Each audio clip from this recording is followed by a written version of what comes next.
Hey everyone, welcome back to the channel. In today's video, I'm going to show you how to report someone on Discord. For this, first of all, you have to open your Discord application in your mobile device and make sure you are logged in to your account. Once you are logged in, here locate the message from the person whom you want to report. Once you open the chat page of that person, here you will need to tap and hold on the message of the person, and then at the bottom you will see this menu. Here scroll down and you will see the last option, report. You just have to tap on this report, and here you will need to select one of these reasons. Once you selected it, here you will be able to get two different options, whether you want to block this person or mute this person.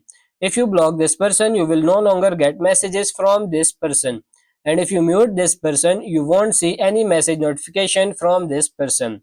You can choose one of these options based on your preference. So that's pretty much it for this video. I hope this video was helpful. If it is, like it and subscribe to the channel. Thank you.